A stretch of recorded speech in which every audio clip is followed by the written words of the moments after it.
This is CBC Winnipeg News.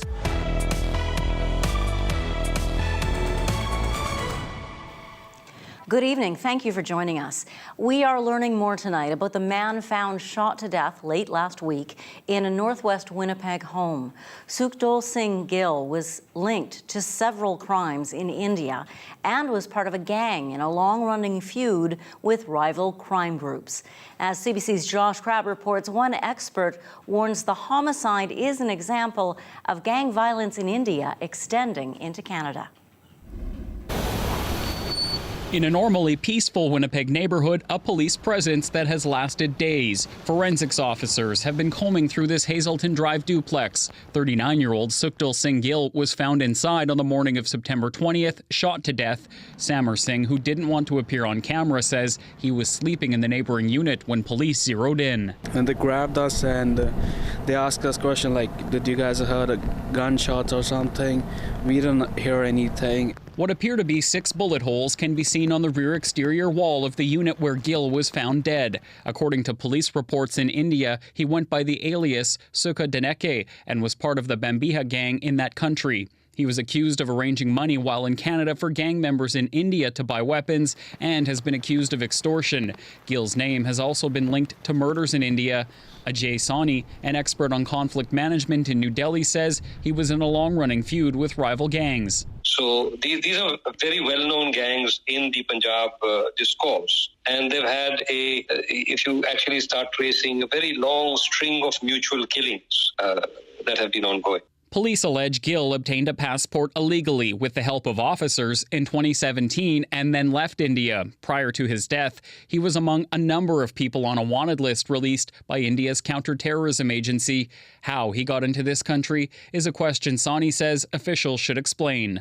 Canada is already beginning to pay the price in terms of gangsters, the activity of the Punjab origin gangsters within Canada today. Gill's killing comes amid a strain on Indo-Canadian relations after Prime Minister Justin Trudeau said there are credible allegations linking India to the June killing in Surrey of Sikh leader Hardeep Singh Nijjar. India has responded by calling Canada a safe haven for extremists and terrorists. Royal Military College professor Christian Loiprecht says the accusations highlight a more constructive relationship with India is needed. Of course, the government would have an interest in terms of community safety, of making sure that it deters this type of activity to begin with. Police in Winnipeg say they are investigating Gill's homicide. They're exploring links to gang activity, but that hasn't been confirmed. Josh Crabb, CBC News, Winnipeg.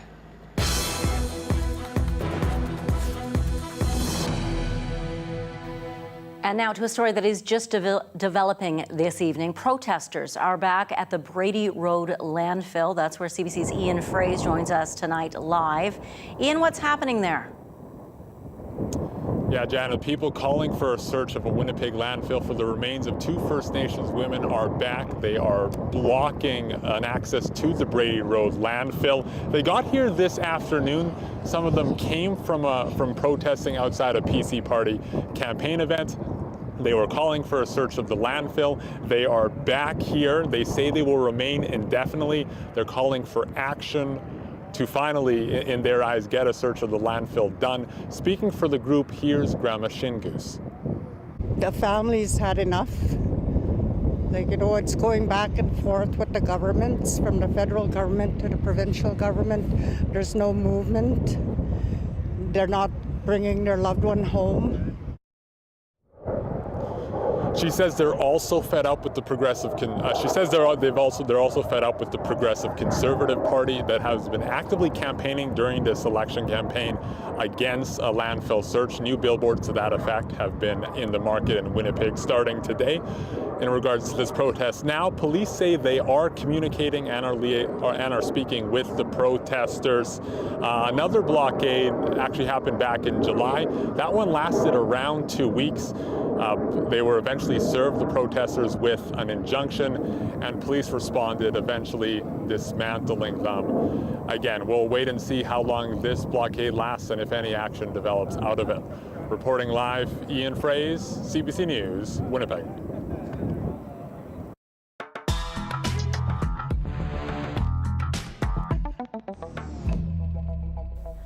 We With just days remaining in Manitoba's election campaign, a new PC attack ad targets 7 NDP candidates, including the party's leader, Wab Kinew. As CBC's Bartley Kivas reports, it is the most aggressive PC ad yet. Trailing Wab Kinew and the NDP in the polls, the PCs took out another full-page ad in the Winnipeg Free Press telling voters, don't gamble on the NDP. They placed NDP candidates inside mock playing cards, labeling leader Wab Kinew a joker and referencing criminal charges from 2 decades ago. Fort Garry incumbent Mark Wasilyu is a wild card for working as a criminal defense lawyer, and Point Douglas's Bernadette Smith is named for her support for safe consumption sites. PC spokesperson Shannon Martin says Manitobans deserve to know who could form their next government. If Wab doesn't want to share those people that are running for him and under his banner, share their past and their actions, then we're more than happy to. I think it'd be irresponsible for us not to ensure that all voters have all information. This new ad follows a separate ad on Saturday that highlighted the PC decision not to search Prairie Green Landfill for homicide victims, as well as a parental rights campaign on billboards. The NDP leader called the new ad desperate. Well, I'm pleased that the PCs are now attacking me instead of trans kids or women in the landfill. I signed up for this. I knew what I was getting into. Trans children and the families of the murder victims did not sign up for this.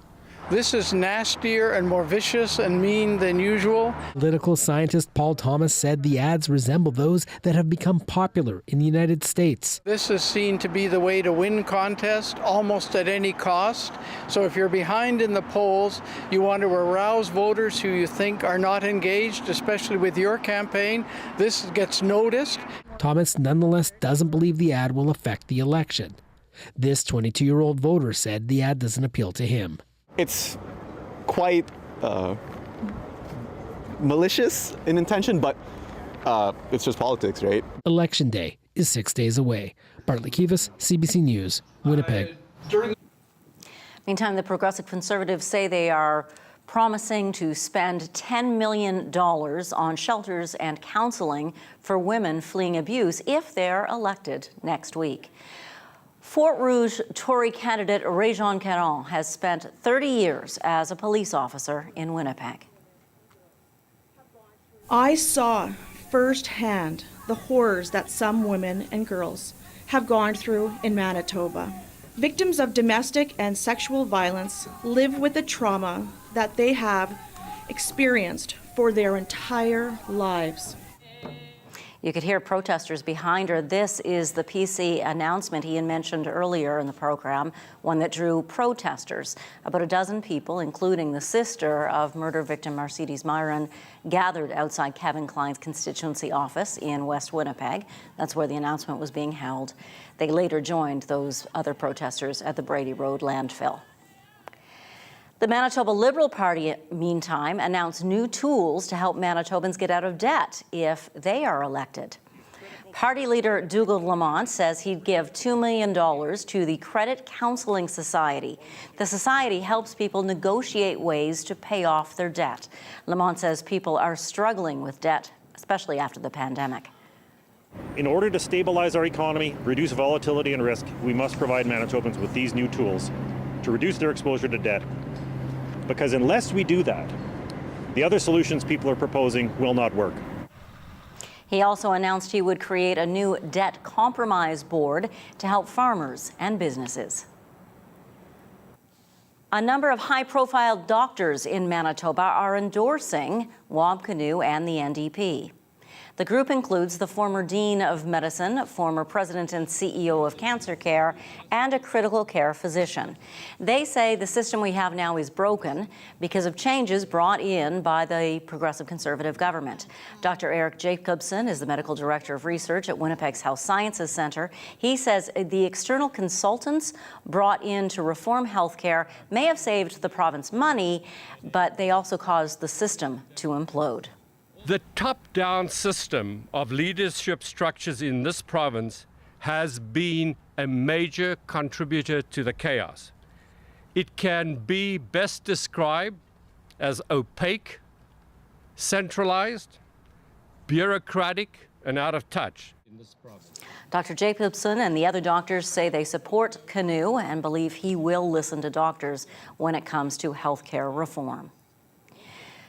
Closing arguments are underway in the trial of Corrections Officer Robert Jeffrey Morden. Morden is charged in relation to the death of an inmate at the Headingley Correctional Centre more than 2 years ago.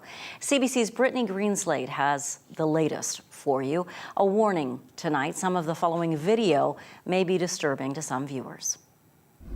William, I can't breathe. They're some of the last words William Ammo said, words he repeated more than 24 times as he pleaded with corrections officers at Headingley Jail for help. I'm choking. The 45-year-old died 7 days after he was injured in a violent clash with officers at the jail in 2021. In closing arguments in the case against correctional officer Robert Morden, Crown attorneys say Morden showed a wanton and reckless disregard for Ammo's life. The evidence was overwhelming that Mr. Ammo was in great distress, the Crown said. After 27 times of saying, "I can't breathe," surely the red flags should have gone up. In a nearly 21-minute-long video played during the trial, Ammo can be seen pacing and getting aggressive before more than half a dozen officers pile on top of him. He can be heard repeatedly begging for help. He's currently non-responsive, but he does have a pulse and he does have a heartbeat. As the video replayed in court today, his mom and family wept.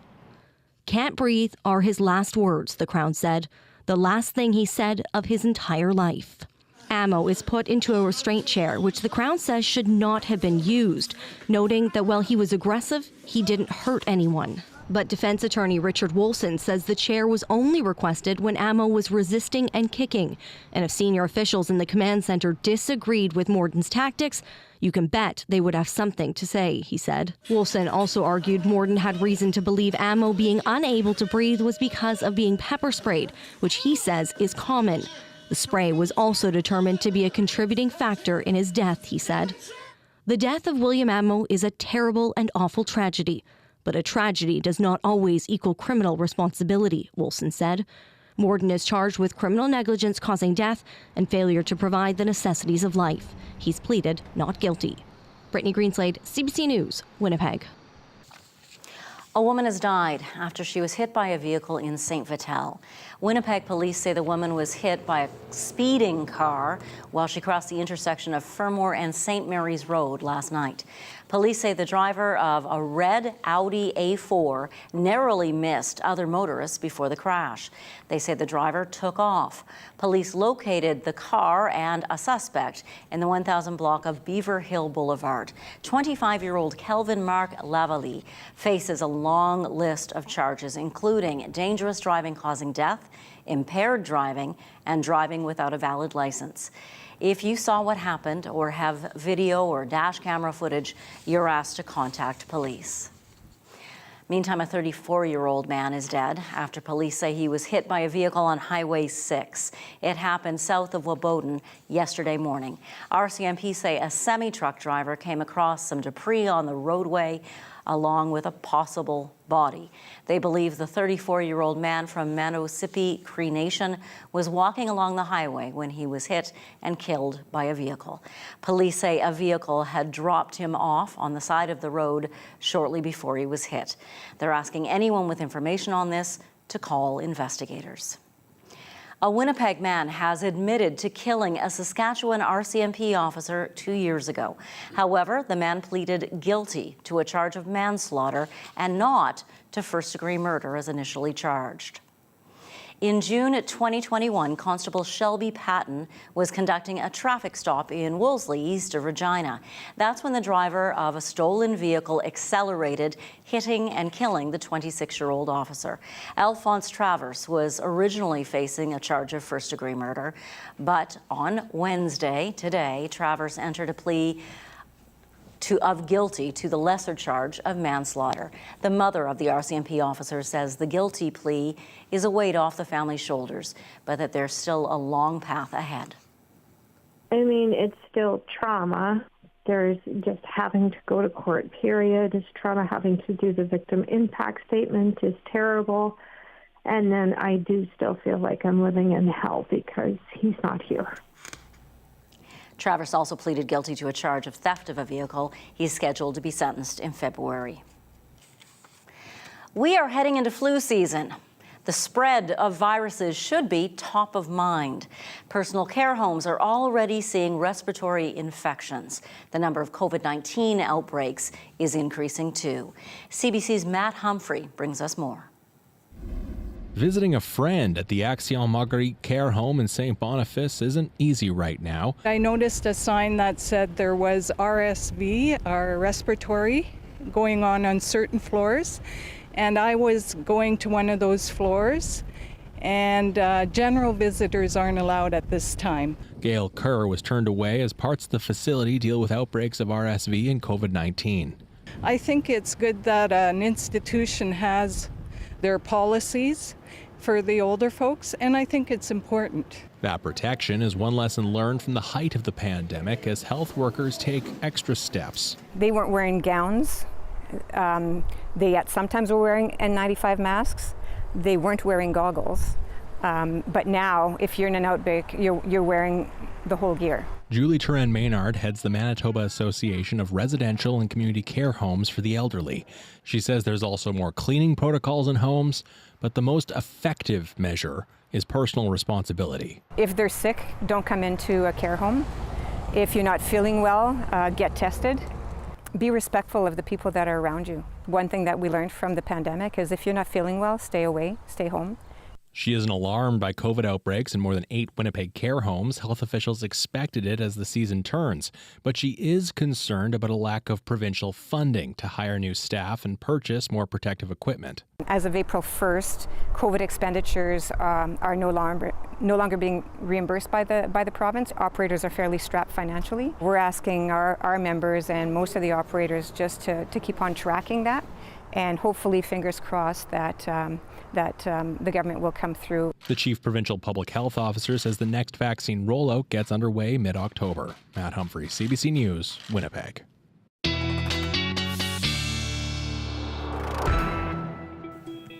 Meteorologist John Sauter joins us now with a look at our weather. We have had, a little stretch of dry weather. Yeah, we have, and that's going to change. It looks like some showers are moving into, well, especially the western edge of the province for tonight or by morning in areas like Swan River and Dauphin. But yeah, have a look at this. We'll show you some systems moving through after we look at the current numbers. 21 right now. We did get to about 22 degrees in Winnipeg this afternoon, and I did see some southerly wind gusts up around 26 kilometers or 36 kilometers per hour, but right now we are at 26 kilometers per hour. So a bit of a breezy day.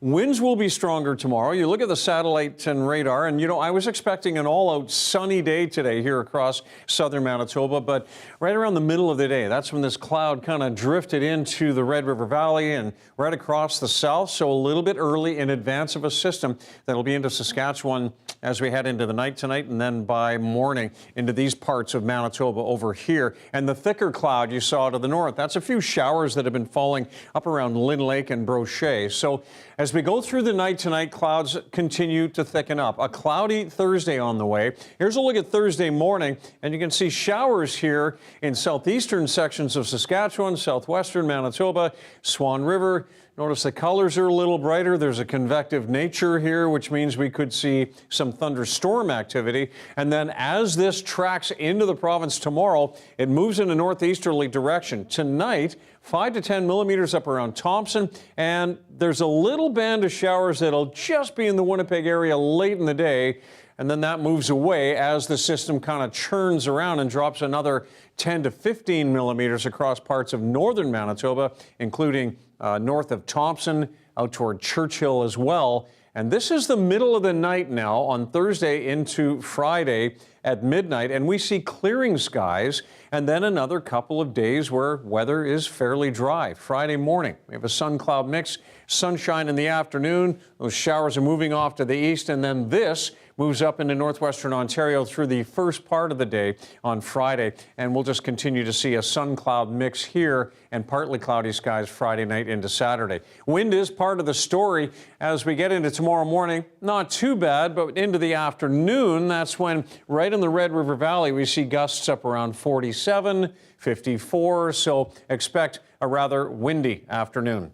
48-hour projected rainfall. Here's the first 24 hours. All that's north of us, and then there's that system that rolls out into northwestern Ontario on Friday. And then we look at the north, and the first 24 hours spreads the rain into the Pas, up into Norway House, Thompson, and then that continues tomorrow night up through into the Churchill area, and some pretty significant rainfall amounts on the way. With the cloud tonight, we stay mild at 13, 16 degrees in the morning hours, just cloudy, and then a chance of showers here late in the afternoon, a high of 20 degrees. And in the long range, we stay with the warmer weather, but we get more showers Saturday night into a mild Sunday. Janet, a high on Sunday of 24. That's despite showers and a possibility of another thunderstorm or two. Oh my goodness, so mild.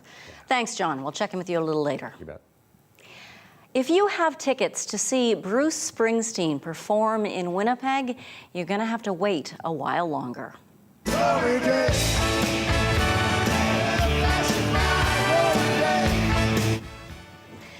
Yeah, no glory day for us on November 10th. Turns out the boss needs a break. The rocker has postponed the rest of his tour for 2023 to continue treatment for peptic ulcer disease.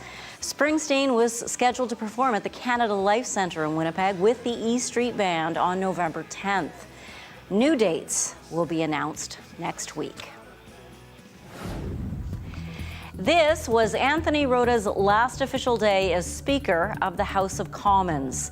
And today the Prime Minister apologized on behalf of Canada. The story coming up.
The Prime Minister has apologized on behalf of Canada after the House of Commons accidentally honored a war veteran with Nazi ties last week. The Speaker of the House, Anthony Rota, has already taken responsibility for inviting the man. Rota has apologized and resigned. Now, members of Parliament want to know how this mistake could have been made. CBC's Marina von Stackelberg has the latest. After days of pressure to say sorry, the Prime Minister gave in. In a few moments, I will address the House in front of all Canadians, in front of Jewish people here and around the world, and Ukrainians, to offer Parliament's unreserved apologies for what happened on Friday. What happened? Speaker of the House Anthony Rota unknowingly invited a Ukrainian Second World War veteran with Nazi ties to last week's House of Commons visit from Ukraine's president. He's a Ukrainian hero, a Canadian hero, and we thank him for all his service. Thank you. It was later revealed Yaroslav Hunka fought in a voluntary unit under Nazi command. I must step down as your speaker. Rota apologized yesterday and resigned. The Speaker was solely responsible for the invitation and recognition of this man and has wholly accepted that responsibility and stepped down. This was a mistake that has deeply embarrassed Parliament and Canada. The opposition says the Prime Minister's office should have done a background check. This Prime Minister allowed for a monumental, unprecedented, and global shame to unfold in this chamber. Will he take personal responsibility for this shame and personally apologize on behalf of himself? The Right Honourable Prime Minister. Mr. Speaker, on behalf of all of us in this House, I would like to present unreserved apologies for what took place on Friday and to President Zelensky and the Ukrainian delegation for the position they were put in. Oral questions, question oral. The vital job of refereeing debate in the House of Commons now up in the air. The Speaker of the House is a neutral, nonpartisan position. Deputy Speaker Chris D'Entremont, a Nova Scotia Conservative MP, says he'd like the job. We're going to see how the other parties are going to be treating this, what other names are going to be popping up. Quebec Liberal MP Greg Fergus is also vying for the gig. Are you thinking about running for Speaker? Yes, I am. I'm going to let my name stand, and along with some really other great candidates in Parliament. Any member of Parliament can be the Speaker, regardless of political stripes. But most often the job is filled by someone from the governing party. MPs will decide who will be the new Speaker next Tuesday by anonymous vote. Marina von Stackelberg, CBC News, Ottawa. The City of Calgary has charged the catering kitchen at the centre of an E. coli outbreak linked to several daycares. Alberta's Chief Medical Officer of Health says it's believed the likely source of the infection has been found.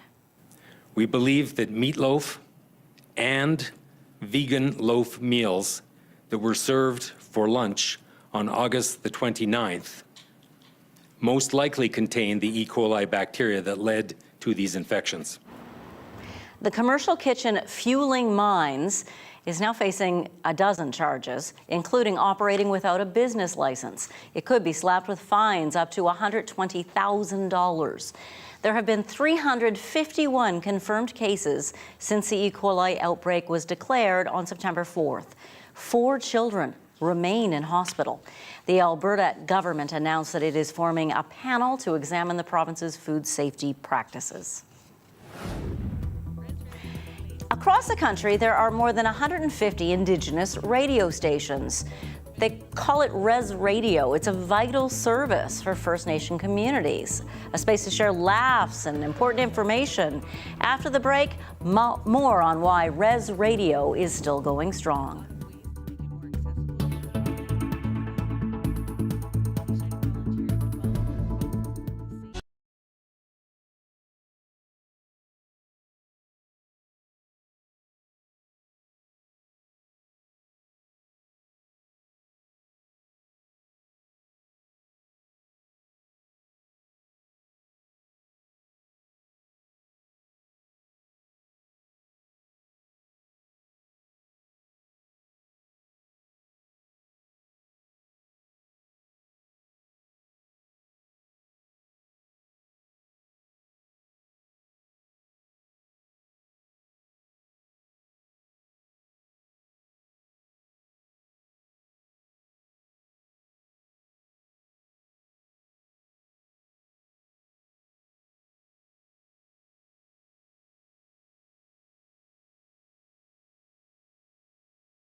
Many of the Truth and Reconciliation Commission's 94 calls to action center around the support and preservation of Indigenous languages, culture, and community. Across the country, there are radio DJs doing that every day with Res Radio. Ahead of the National Day of Truth and Reconciliation on September 30th, Janelle Henry and Kevin Nipatebo show us how Res Radio captures people's hearts.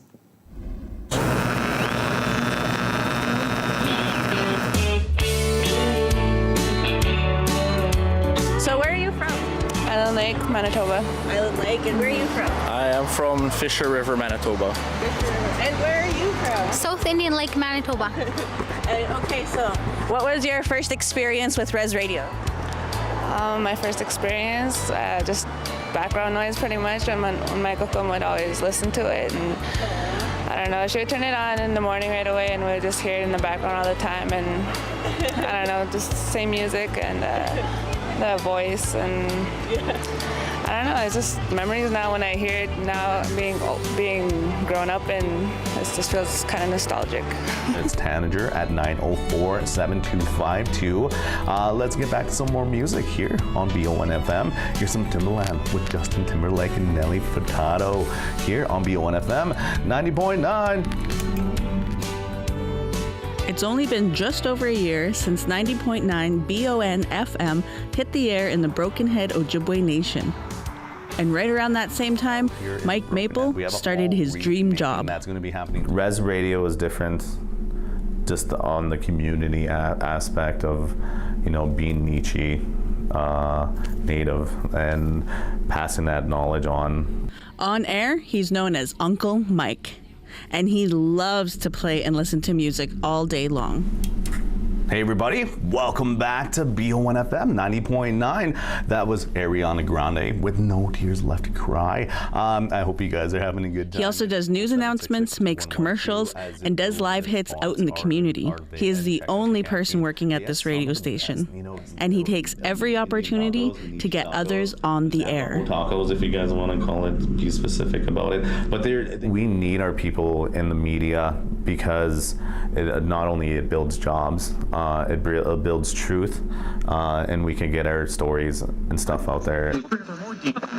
There are just over 150 Indigenous radio stations in Canada. Some have been in operation for over 40 years, and some are just starting. First time I heard it was when I went with my cousin to visit his grandparents in Peguis. Oh, yeah. And they were listening to the radio and doing bingo. I think a song that reminded me of back home would be Ernest Monius, If I Wanted You, Girl. Can you sing it a little bit for us? Just kidding. No. Just kidding. You girl. There we go, yeah. So what's some songs you would always hear? Oh, you always like Hank Williams and all the old tunes, right? Yeah. Because that's what because they go by more of the older generation, right? Like what they want to listen to. Because a lot of the young kids, they want to listen to hip hop and all their stuff that you can't understand. We them bougie natives. I got turquoise on my red. We them bougie natives. Even the bougie Nietzsches reminisce about Res Radio. Like any AC/DC. I was just going to say, any AC/DC is the correct. Yeah, like Thunderstruck for sure. Another fan of AC/DC, musician Garrett T. Willie, points to some older but classic Res jams. Indian Car, I think. I used to hear that quite a bit, and it wasn't played on very many other radio stations, so that comes to mind. A lot of John Fogerty, Bob Seger, Taking Care of Business, Randy Bachman, of course. Res Radio is basically just a radio station on the res, like BON FM, but with very little oversight to operate. Mostly anything goes. That's because back in the late 70s and early 80s, the CRTC recognized the need for Res Radio and thought of ways to make it more accessible for remote First Nations. And so when you were out there, did you listen to their radio station? Well, you had no choice. Like, what else are you gonna listen to? Wi-Fi scrap. So. Would people call in? Oh yeah, all the time. What kind of things did you hear on there? A lot of crazy stuff. Stations could be set up as long as they're not interfering with other commercial stations and weren't broadcasting too far away from the res. And because these stations are limited in human resources, they aren't required to do a lot of the paperwork, like keep music logs. That way, the res stations can just focus on their programs, supporting community efforts and language. So we're going to do a Buffalo bingo, get that going for the radio station to start generating money into the radio and into the community. Once we get that going as well, we're going to start employing people weekends, evenings, nights, on locations and everything like that too. Everything in between.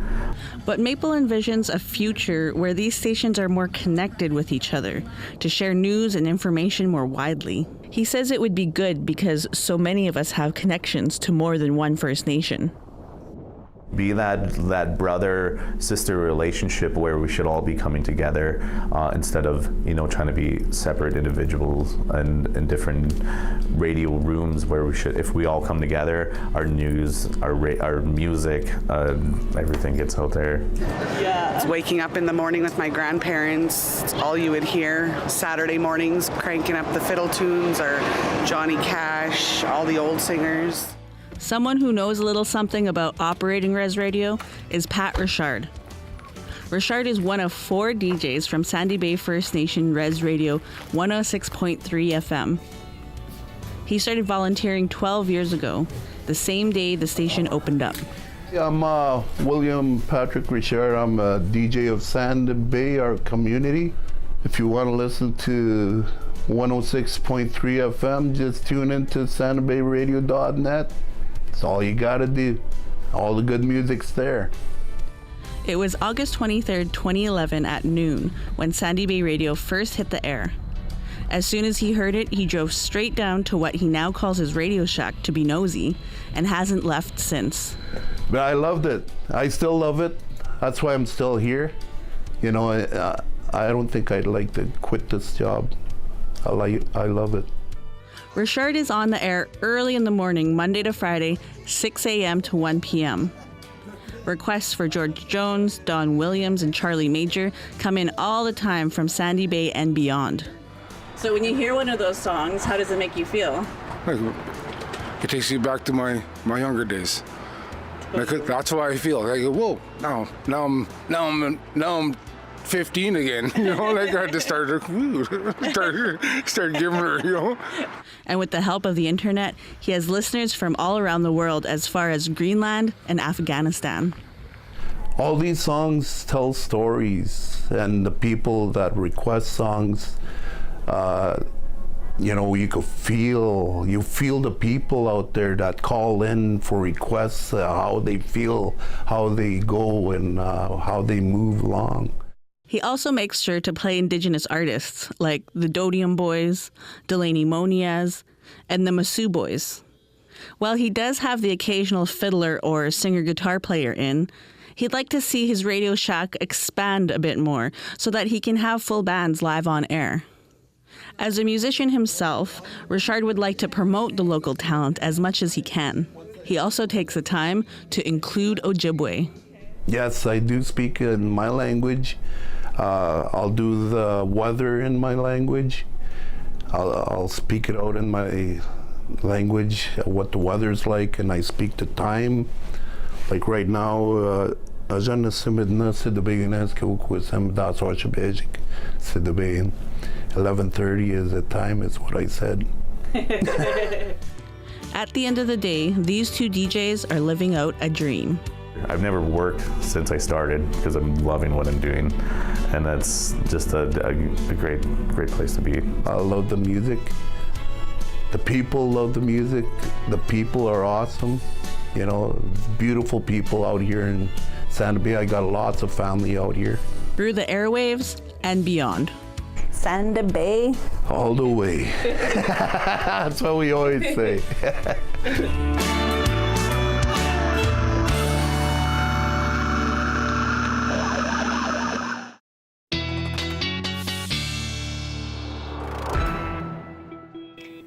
What a great story, I hey? just love that. I just want like old time radio, Those man. people are so passionate about what they do. They absolutely love it. And you can see that. And apparently you need to have sunglasses on when you're on the radio. You do, because you look cool, right? That's true. Everybody looks cooler in sunglasses. Are we going to need sunglasses? Not up north, because it's going to be so rainy. Yeah, you know, the whole province pretty much into some cloud cover tomorrow. Friday, different story, but we'll get into the Manitoba forecast here and start with some temperatures around the region. We're at 21 in Winnipeg. That's the airport temperature, still 21 downtown, 19 over near Lake Manitoba. And then across the rest of the south, we've got 19 to 22 out west. These are numbers that we would normally see, I think, around the end of August or so. 19 in Sprague, 17 in Kenora. Up into the north, another warm day. Right now it's 23 degrees in Churchill and 22 in Gillam.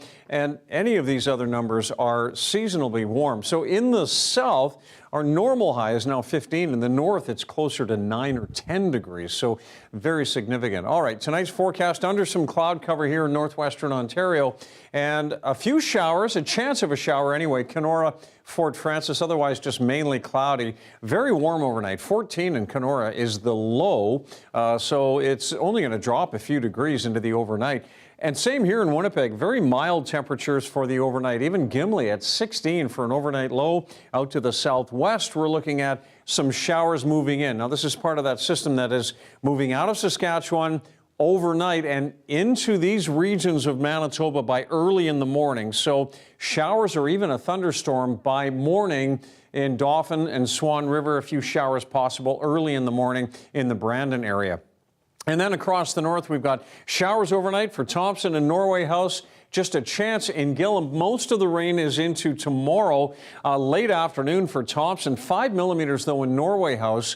And then that system moves up into Churchill. Another 20-degree high in Churchill tomorrow, but 10 to 15 millimeters of rain on the way. A lot of that is going to be a little bit later in the day. And then we've got 5 to 10 millimeters in the west. Otherwise, just showers through into areas west of the Red River Valley. Here in Winnipeg, it's a chance of an afternoon shower. Emerson will be south of that. Also, a slight chance in Steinbach and 10 to 15 millimeters.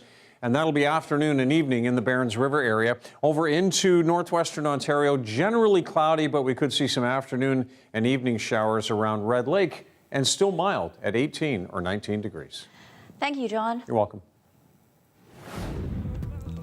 Well, the gamble paid off. Begonia's two-day fake Vegas residency at the Club Regent Casino was the spectacle they hoped to make it.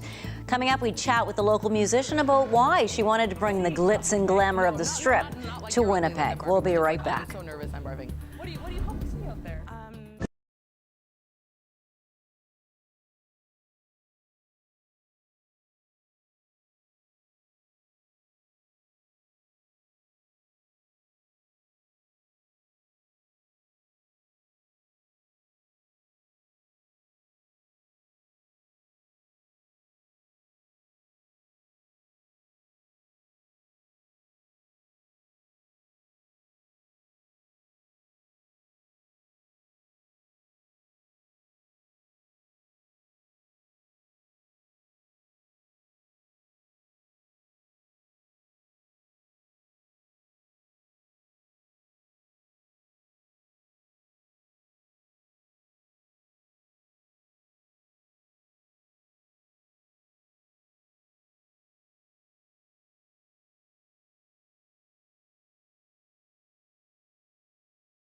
Singer-songwriter Alexa Dirks, also known as Begonia, and her partner Seth Woodyard brought Vegas to Winnipeg. It's something they wanted to do, so they worked together to create what they called a big fake 2-day Vegas-style residency at the Club Regent Casino last weekend.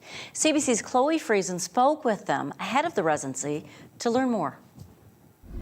I always wanted just to fit in, but couldn't fit in the role of what a woman should be. And when the girls came around in jerseys hard to play down, I was weak in the knees. Remember how I felt back then, scared to tell any of my friends. Was it contextual, or am I bisexual? I'm here with Seth Woodyard and Alexa Dirks, aka Begonia. We're quite literally barging in the middle of your setup. So thank you so much for inviting us here. We're on the stage where all the magic is happening today and tomorrow. It's happening.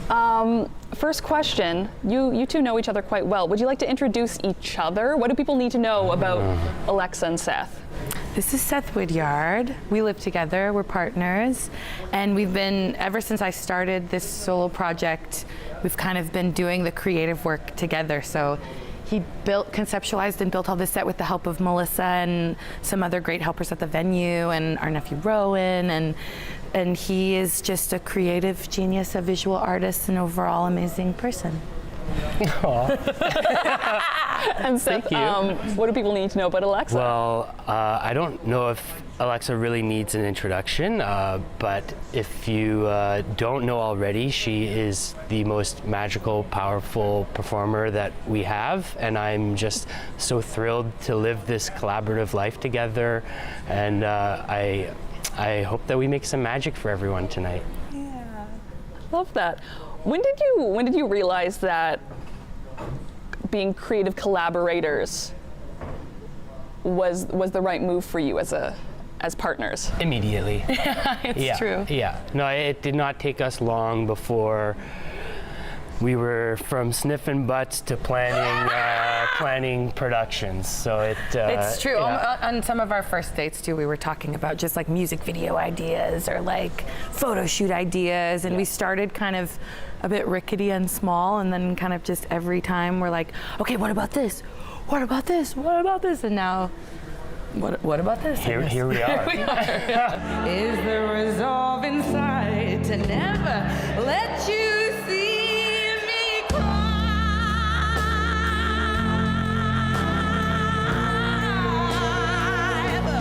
Okay, a little more about the show. 2 questions. Why the Club Regent, and why 2 nights? Because it's just a wacky place to be.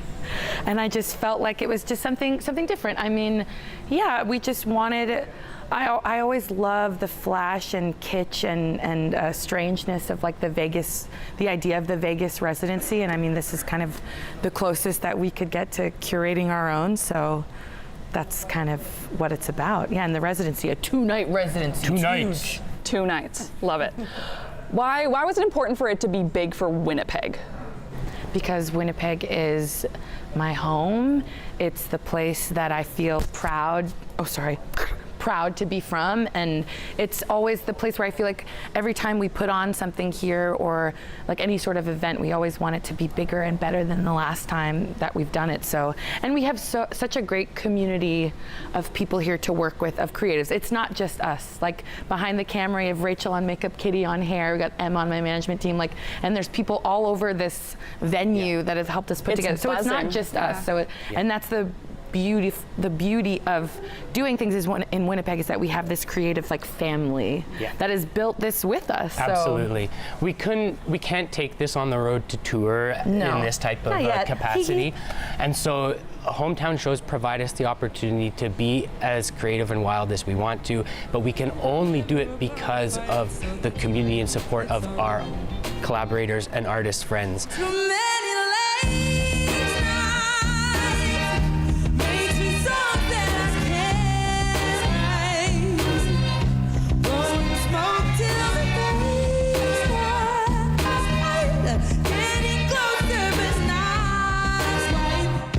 So we're on the stage right now.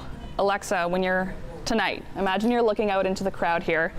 What do you hope to see? Okay. No, not like you're ugly, like I'm barfing, but just like I'm so nervous I'm barfing. What do you hope to see out there? Smiling faces. I mean, like, we always hope to just create an experience for people, right? And maybe that sounds kind of pretentious, but like, we want it to just be a couple hours of an escape, of entering a different world. And I just love that. Can't also happen without the people that show up. So, and I always just feel so much love from Winnipeg, from the people that like buy tickets to the shows and give us their time. So I feel like I'm going to see a lot of familiar faces and hopefully some people I don't know, and just share in an experience, you know. Wonderful. Well, thank you both. Thank you. Thank you so much. Still ahead, your 7-day forecast with John Sauter and your daily lift. You're watching CBC.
Well, we're going to stay with the seasonably warm temperatures here as we look at the 7-day forecast. Some rain on Thursday night possible here, a lot of that to the north. Then again on Saturday and Sunday, and more showers on the way, possible at least on Monday and Tuesday morning. So yeah, high of 24 on Sunday. You know, Janet, they say the color blue is one of the rarest colors to find in nature.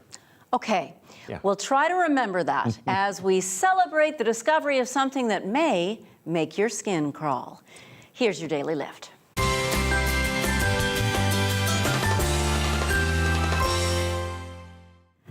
Yep, it's a new electric blue member of the tarantula family. This beauty was recently discovered by researchers in Thailand. Apparently, the color on this arachnid does not come from pigmentation, but rather how the structure of the hair manipulates light. Isn't that nice to know? Yeah. Yeah. The team auctioned off the rights to naming this new species to publicize the discovery, and it'll be named after 2 executives from a Thai property company. Ooh. I try to tell my wife when she sees a spider and screams out loud, try to imagine the spider is smiling. Right? And friendly. Happy spider. Good night.